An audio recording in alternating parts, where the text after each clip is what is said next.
أعوذ بالله من الشيطان الرجيم بسم الله الرحمن الرحيم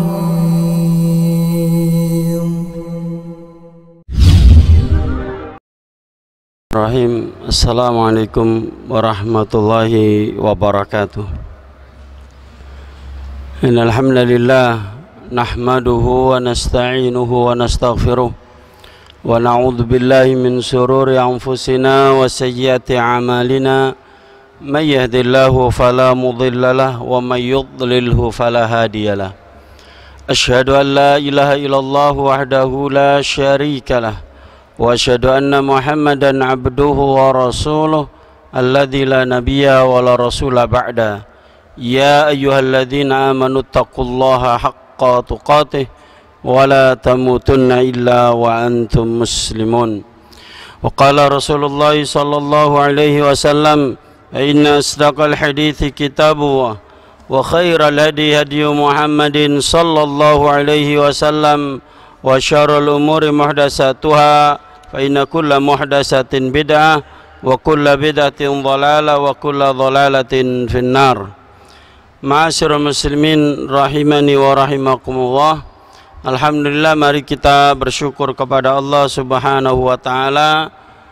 Pada pagi hari ini Allah Subhanahu wa taala melimpahkan segala nikmatnya kepada kita semua, terutama nikmat iman, nikmat sehat, sehingga dengan nikmat-nikmatnya itu Allah Subhanahu wa taala berkenan mengumpulkan kita di tempat ini dalam keadaan sehat walafiat dan bisa mengikuti salat subuh berjamaah dan mengikuti thalabul ilm. Mudah-mudahan kehadiran kita mendapatkan ridha, barokah dan ilmu yang bermanfaat dari Allah Subhanahu wa taala. Amin ya rabbal alamin.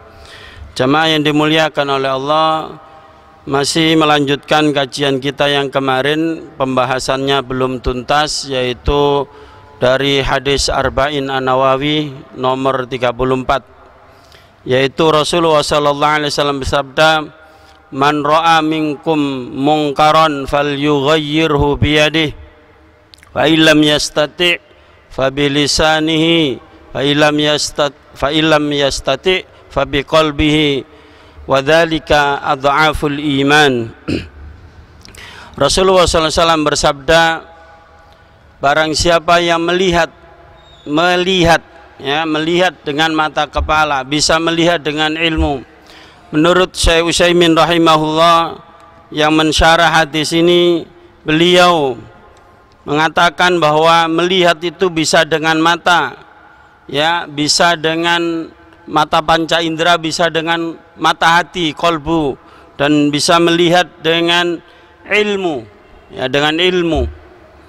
Jadi memandang sesuatu, oh ini mungkar, oh ini sesuatu yang jelek, itu bisa dengan penglihatan kasat mata, bisa dengan ilmu, bisa dengan hatinya.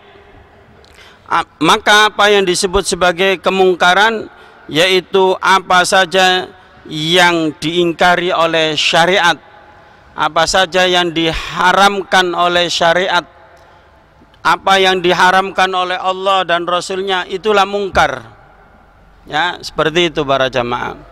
Meskipun semua manusia bilang ini bagus, ini baik, ini boleh, atau suara terbanyak mengatakan ini bagus, maka kalau Allah dan Rasulnya bilang itu mungkar, maka itu adalah kemungkaran. Bahkan Allah Subhanahu wa taala berfirman, wa in tuti aksara man fil ardi yudhilluka an sabilillah iyattabi'una illa dhanna wa inhum illa yakhrusun. Kalau kamu mengikuti pendapat kebanyakan manusia, jadi apapun kalau di voting itu mesti yang menang yang batil, maka syariat demokrasi itu syariat kufur, musyrik, batil, ditolak oleh Islam sejak adanya. Maka Islam tidak menerima demokrasi, dan demokrasi bukan bagian dari Islam. Itu mungkarul mungkar, kemungkaran, banyak kemungkaran. Andaikan Allah mengizinkan demokrasi itu boleh, karena demokrasi ini sebelum Nabi Muhammad sudah ada. Idenya Plato, Socrates, filosof-filosof barat. Ya. Jadi ada sebelum Rasulullah hadir, jauh bahkan sebelum Nabi Isa dilahirkan. Itu sudah ada ide. Jadi demokrasi ini dari otaknya manusia yang disebut oleh Allah dzaluman jahula. Manusia itu kalau tidak dibimbing wahyu, dia zalim, tidak adil. Maka kalau kita mengusung demokrasi lalu kita mau menegakkan keadilan, hoax. Apa? Hoax, ya. Bohong, berita palsu. Kalau mau menegakkan keadilan, nurut maunya Allah. Kalau kamu menegakkan keadilan tidak dengan syariat Allah, petunjuk Nabi Muhammad SAW, berarti kamu bohong. Nah, dzaluman jahula, dungu. Tidak mau Islam, dungu. Dan itu akbarul mungkar hari ini yang diikuti kebanyakan manusia. Oleh karenanya hadirin sekalian yang dirahmati oleh Allah, maka kembali lagi, kalau kamu melihat satu kemungkaran, maka robalah dengan tanganmu, dengan kekuasaan, bukan kamu dukung supaya langgeng kemungkaran itu, bukan.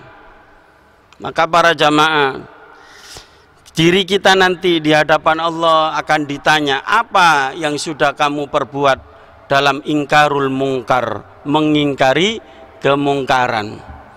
Jadi kalau kita ikut arus para jamaah, maka yang rugi itu diri kita sendiri. Tidak bisa nanti kita di hadapan Allah, ya Allah saya dulu disesatkan oleh pemimpin agama kami, disesatkan oleh ulama-ulama su kami, disesatkan oleh pemimpin negara kami, lalu bebas gitu. Tidak bisa hadirin sekalian. Allah berfirman dalam surat Ahzab ayat 60 sekian,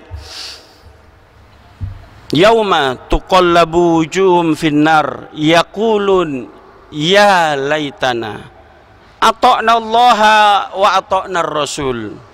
Pada hari di mana muka manusia itu dapat siksaan spesial, yaitu disate, dipanggang di api neraka, wajahnya ditelungkupkan dibalik, ditelungkupkan dibalik.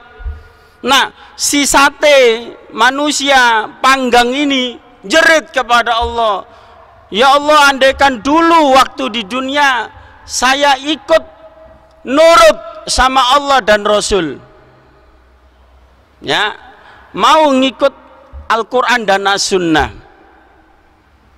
Rupanya waktu hidup di dunia manhajnya bukan Quran dan Sunnah, ya, pola hidupnya di dalam mengatur kehidupan ini bukan berdasarkan wahyu tapi hawa nafsu.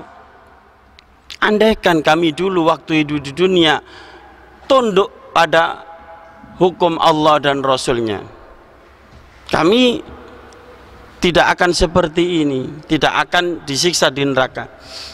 Lalu siapa yang menjadi alternatifnya? Kok tidak tertarik dengan syariat Islam? Ternyata ada dua yang menyesatkan waktu di dunia. Inna ata'na sadatana wa kubara'ana. Kami dulu di dunia mengikuti penguasa-penguasa kami, disuruh milih fulan, kami juga ikut, ya Allah, padahal tidak menegakkan hukummu, menolak syariatmu. Fatwa keluar, fatwa ulama fulan, pilihlah fulan, kumpul semua ulama, pilihlah fulan, padahal tidak menegakkan hukummu, ya Allah, kami turuti ulama-ulama su itu. Fadalluna sabil, ternyata mereka itu menyesatkan kami dari jalan Allah. Rabbana atihim dhi'fain minal adab wal anhum la'nan kabira. Saking mangkelnya ini follower, rakyat, umat yang dibudu-buduin, oleh penguasa zalim, oleh ulama su. Dia ngomong, ya Allah, timpakan siksaan double. Kalau saya dapat satu siksa, satu azab, saya minta kepadamu penguasa dan ulama su ini, kamu siksa double, lebih berat daripada kami ini sebagai pengikut. Kita ini disesatkan oleh mereka kok. Kita ini hanya norok bontek, kata orang Inggris Timur. Ikut-ikutan, the follower, ya, follower, ikut-ikutan, ya, apa, taklid, ya, bukan ittiba Rasul, tapi taklid, hanya ikut-ikutan. Maka ya Allah, siksalah mereka double dan laknatlah dengan kemurkaanmu yang sangat besar. Kaum muslimin yang dirahmati oleh Allah, itulah akbarul mungkar hari ini yang harus kita waspadai. Maka siapa yang melihat seperti itu, kata Syekh Utsaimin rahimahullah, baik dengan matanya, dengan mata hatinya, dengan ilmu yang dia punya, dia harus terangkan tuh kemungkaran. Begitu caranya. Jadi bukan kok diam, karena kita tidak punya kekuasaan kaum muslimin hari ini. Banyak yang jadi pejabat, tapi bukan untuk memajukan Islam dan kaum muslimin, tapi untuk apa? Ngakunya Islam, jadi presiden, jadi ketua DPR, jadi gubernur, bupati, wali kota, dan seterusnya. Kebanyakan membela perut dan yang di bawah perut. Ataupun katanya membela wong cili atau membela rakyat, tetapi yang dibela dan yang yang diperjuangkan itu kesejahteraan di dunia, tidak menyelamatkan di akhirat.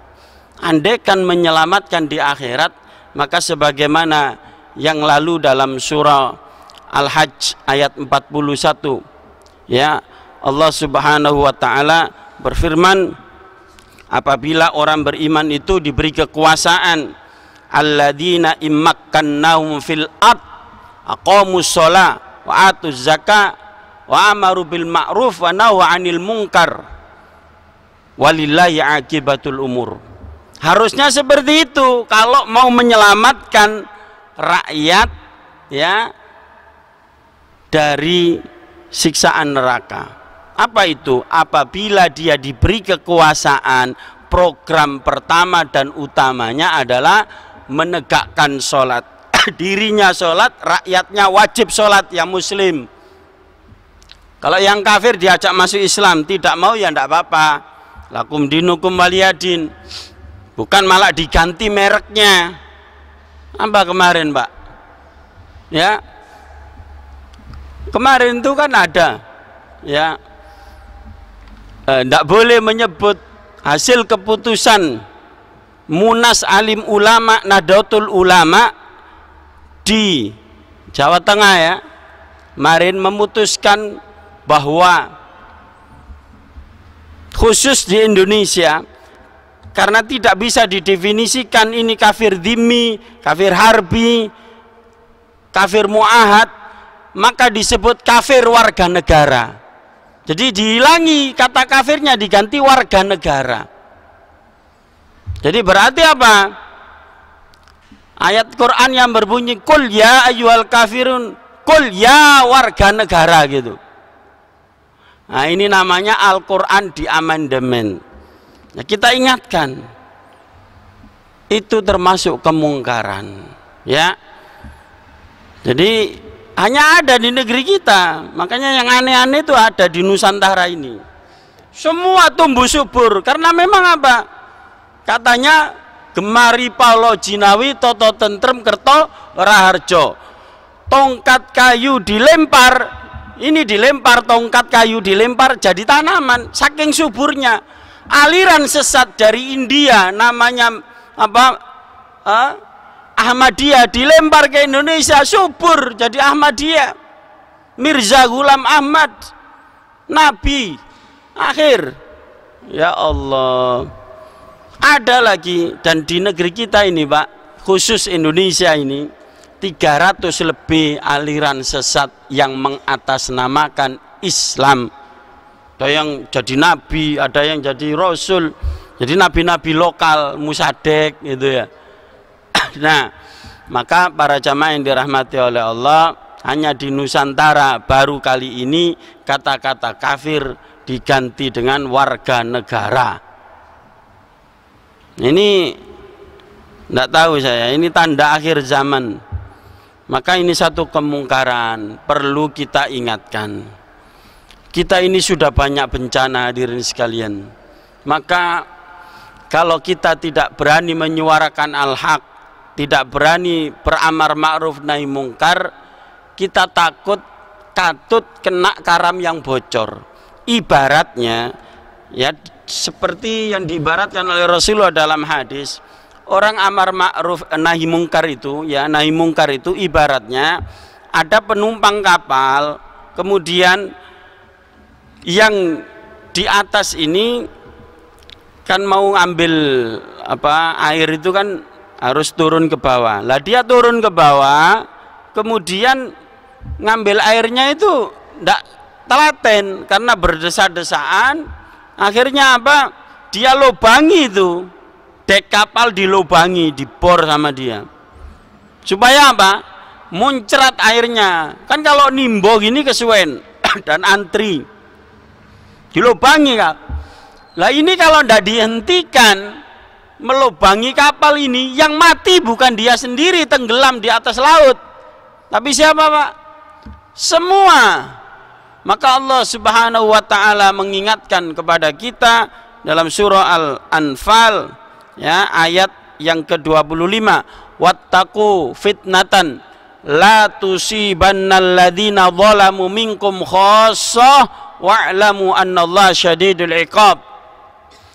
Dan hendaknya kalian takut datangnya satu musibah yang tidak menimpa kepada pelaku maksiat saja, tetapi menimpa kepada semua penduduk negeri itu keseluruhan, baik yang maksiat maupun yang bertakwa kepada Allah, semua akan dibinasakan oleh Allah kalau musibah datang. Misalnya banjir, tanah longsor, gunung meletus, ya, tsunami dan lain sebagainya. Takutlah kalian kepada Allah kalau Allah sudah mau menyiksa ya dengan musibah itu. Wa'lamu annallaha syadidul iqab, ketahuilah Allah sangat keras sekali siksaannya. Para jamaah yang dirahmati oleh Allah, maka dari itu nahi mungkar ini sesungguhnya adalah untuk kepentingan ya masing-masing kita. Maka hukumnya dibagi dua, yaitu fardu kifayah. Kalau sudah ada yang mengerjakan, maka gugurlah kewajiban itu. Yang bagaimana itu? Yang tercantum di dalam surat Ali Imran 104. Wal takum minkum ummatun yad'una ilal khair. Dan hendaknya ada sebagian kamu, segolongan umat yang mengajak kepada kebaikan, ya'muruna bil ma'ruf wa yanhauna 'anil munkar. Kemudian dia mengajak kepada ma'ruf dan mencegah kemungkaran. Wa ulaika humul muflihun, mereka itulah orang-orang yang beruntung. Yang kedua, hukumnya fardu ain. Bagi siapa? Bagi yang tahu tentang kemungkaran itu. Ya, misalnya istrinya tidak pakai jilbab, keluar rumah, mungkar, maka dirinya sebagai suami yang tahu, maka dia fardu ain mencegahnya, karena dia punya kekuasaan di rumah. Roba, tarik, jangan boleh keluar, ayo pakai kerudung dulu, gitu, dengan tangan, tidak bisa dengan lisan. Nah begitu para jamaah. Jadi tidak, oh ini kemungkaran kan hukumnya fardu kifayah, bukan. Ketika itu fardu ain karena dalam kekuasaan kita. Makanya penguasa itu hadirin sekalian sangat efektif merubah kemungkaran, dan penguasa itu juga sangat efektif juga melakukan kemungkaran juga. Jadi kalau dia ini menanggulangi kemungkaran efektif, selesai. Ya, dilarang. Tidak boleh ada miras di sini. Pabriknya tutup, perzinahan tutup, judi tidak ada. Penyalahgunaan narkoba tidak ada. Begitu efektif kekuasaan itu. Tapi kalau yang berkuasa orang-orang munafik, ya orang kafir, maka menjadi alat untuk pembunuh umat Islam. Ya, digalakkan kemungkaran, konser dangdut dan lain sebagainya. Makanya para jamaah yang dirahmati oleh Allah, orang munafik itu kalau berkuasa programnya adalah apa? Amar mungkar nahi ma'ruf. Al munafiquna wal munafiqat, dalam surat Taubah ayat 67. Wal munafiqina wal munafiqat ba'duhum min ba'd ya'muruna bil munkar wa yanhauna 'anil ma'ruf wa yukbiduna aydiyahum nasullaha fanasiyahum. Nah, al-ayah. Orang munafik laki-laki dan munafik perempuan itu satu jaringan. Mereka saling kerjasama, saling mendukung, saling berkoalisi. Terbukti Partai Setan Indonesia pada ngumpul. Untuk apa? Partai Setan Indonesia ini untuk melegalkan LGBT. Kemarin sudah saya sebutkan. Dengan adanya RUU PKS menjadi Undang-Undang PKS, Undang-Undang Penghapusan Kekerasan Seksual. Labelnya indah, tapi isinya melegalkan free sex, ya, melegalkan LGBT, lesbian, gay, biseksual, transgender. Ya, banci-banci. Nanti lihat coba nanti. Kalau Ramadan muncul banci-banci di TV, jadi host. Bahkan ada yang ikut nyeletuk jadi narasumber. Bayangkan banci yang oleh Rasulullah disuruh ngusir. Kalau ada banci di kampung, di rumah, suruh ngusir kok. Dan itu pernah terjadi di Madinah, ditaruh di luar kota Madinah. Nah, kayak di penjara gitu. Kemudian makanan disuplai dari kota Madinah. Taruh di luar, tidak boleh masuk kota. Ini ndak masuk di kamar-kamar kita, lihat televisi, ditertawain. Belum lagi yang nanti orang punya hajat, nanggap tari ular, sudah salah, tari ular, joget-joget banci lagi, loh, double-double maksiatnya. Nah, para jamaah kembali lagi, ya, jadi orang munafik laki dan perempuan itu satu jaringan, ada koneksi. Mereka memerintah kepada kemungkaran digalakkan, wa yanhauna 'anil ma'ruf, ya, perbuatan ma'ruf dicegah. Pengajian, oh ini pengajian radikal ini, nggak boleh ini. Oh ini garis keras, nggak boleh. Oh ini intoleran, padahal tuduhan itu mereka sendiri kan, ya, betul nggak Pak? Yang intoleran kan mereka sendiri. Kita yang umat Islam yang dituduh. Yang radikal mereka sendiri. Apa sih radikal itu? Mengakar, ya kan? Kalau kita ingin menerapkan hukum Allah, syariat Allah, dituduh radikal, ya kita balik, berarti kamu kafir radikal. Selesai. Atau kamu munafik radikal. Selesai. Kami muslim mau menegakkan hukum Allah, apa yang diperintah oleh Allah amar ma'ruf, apa yang dilarang oleh Allah kita cegah nahi mungkar. Nah begitu para jamaah. Maka dari itu, nah amar ma'ruf ini untuk kebaikan kita. Dan Allah berfirman di dalam Ali Imran juga ayat 110, kuntum khaira ummah, kamu itu sebaik-baik umat. Nah kita umat Islam ini umat percontohan hadirin sekalian. Ta'muruna bil ukhrijat linnas, yang oleh Allah dikeluarkan, sengaja didohirkan, supaya dicontoh oleh umat-umat yang lain. Harusnya umat Islam ini umat yang terbaik di muka bumi ini, harusnya begitu. Tapi kenapa kok terjelek? Karena tidak mengamalkan Islam. Kuntum khaira ummah ukhrijat linnas. Bayangkan hadirin sekalian, Allah yang menciptakan manusia mengatakan orang beriman itu umat yang sebaik-baik sebagai percontohan di muka bumi. Lah kok ngaku Islam tidak bisa jadi contoh? Ngaku Islam korupsi, ngaku Islam jadi penguasa, menolak syariat Allah. Ini apa-apaan? Minder dengan orang kafir, sehingga menyebut orang kafir kafir saja tidak berani. Non muslim, apa-apaan? Ini berarti, oh kenapa kok tidak berani menyebut kafir? Alasannya nanti menyakiti hati orang kafir. Kata Allah, mutu bi ghaidikum. Katakan kepada orang kafir, matilah kamu dengan kemarahanmu. Begitu disuruh menyakiti hatinya orang kafir, kok malah supaya jangan tersinggung. Ya Allah, naudzubillah minta. Ini menandakan kita itu minder, bukan khaira ummah. Kita ini khaira ummah, hadirin sekalian, umat yang terbaik. Kalau kita ta'muruna bil ma'ruf, mau mengajak manusia kepada kebaikan, kemudian mencegah kemungkaran. Lah ini ndak ada kemungkaran ikut gabung, berkoalisi dengan kemungkaran. Ya Allah, naudzubillah min dzalik. Hadirin yang dirahmati oleh Allah Subhanahu wa taala. Maka dari itu, bagaimana ketika kita amar ma'ruf nahi mungkar tetapi kita sendiri belum bisa mengamalkan 100%.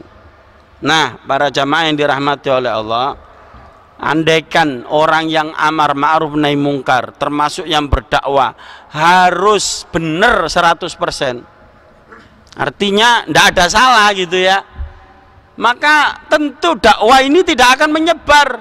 Oh ya, tidak punya salah cuma Nabi SAW. Betul nggak Pak? Sahabat, tabi'in, tabi'ut tabi'in, ulama salaf, sampai kita hari ini, sampai umat Islam yang terakhir itu mesti punya salah. Jadi kalau tidak mau berdakwah, saya ini masih memperbaiki diri, itu tipu daya setan. Atau dakwah terus tapi tidak mau memperbaiki diri, amar ma'ruf nyuruh orang berbuat baik, nyuruh orang sedekah, dia pelit setengah mati, itu juga keliru. Ya, nahi mungkar, melarang orang berzina, melarang orang pacaran, tapi dia hobi lihat video porno, naudzubillah min dzalik, itu namanya juga tertipu. Jadi gimana caranya?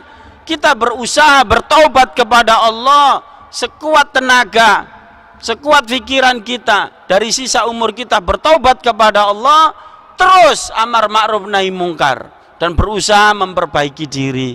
Begitu para jamaah. Jadi karena ada dua hal, yaitu kewajiban untuk mengamalkan ajaran Islam, yang kedua kewajiban untuk menyampaikan ajaran Islam, kan begitu. Kalau satu dikerjakan tidak gugur kewajiban yang lain ini. Jadi kita mengamalkan Islam, ya kan? Apakah mengajak orang, kita misalnya sholat 5 waktu, kemudian ada saudara atau teman yang belum sholat 5 waktu, kemudian kita biarin gitu, apa gugur kewajiban kita ngajak? Enggak, terus kewajiban ini terus ada. Misalkan ajaran Islam ada yang namanya sodako, ya kan? Kita ngajak orang sodako, sedangkan kita ini termasuk orang yang tidak mampu. Apakah gugur kewajiban ngajak orang sodako? Enggak. Jadi ngajak orang bersodako, menganjurkan sodako meskipun kita tidak mampu, itu bagian dari kewajiban yang harus ditunaikan. Maka para jamaah yang dirahmati oleh Allah, terakhir satu ayat bagi kita semua yang beramar ma'ruf atau dan bernahi mungkar, yaitu firman Allah di dalam surat Shaf ayat 2-3, ya ayyuhalladzina amanu lima taquluna ma la taf'alun. Hai orang yang beriman, kenapa kamu berkata sesuatu yang tidak kamu kerjakan. Kamu mengajak kebaikan, kamu tidak mengerjakan. Kamu melarang kemungkaran, tapi justru kamu pelakunya. Lima taquluna ma la taf'alun. Kabura maqtan 'indallahi an taqulu ma la taf'alun. Sungguh besar murka Allah terhadap kamu kalau kamu bisa ngomong doang, tidak bisa melaksanakannya. Tetapi ingat para jamaah, ya, kita jangan putus asa. Tadi sudah saya bilang, kalau kita ini masih ada kekurangan, pantas karena kita manusia bukan malaikat. Maka teruslah amar ma'ruf nahi mungkar, kemudian memperbaiki diri, ya. Di samping amar ma'ruf terus bertobat, memperbaiki diri. Kenapa? Karena perkataan yang paling baik itu adalah perkataan orang-orang yang mengajak kepada kebaikan, ya.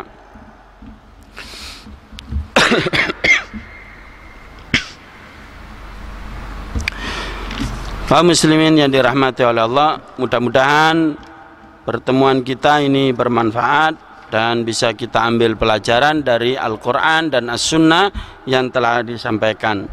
Kurang lebihnya mohon maaf. Aqulu qouli hadza astaghfirullahaladzim li wa lakum. Subhanakallahumma wa bihamdika nasyhadu an la ilaha illa anta nastaghfiruka wa natubu ilaik. Assalamualaikum warahmatullahi wabarakatuh.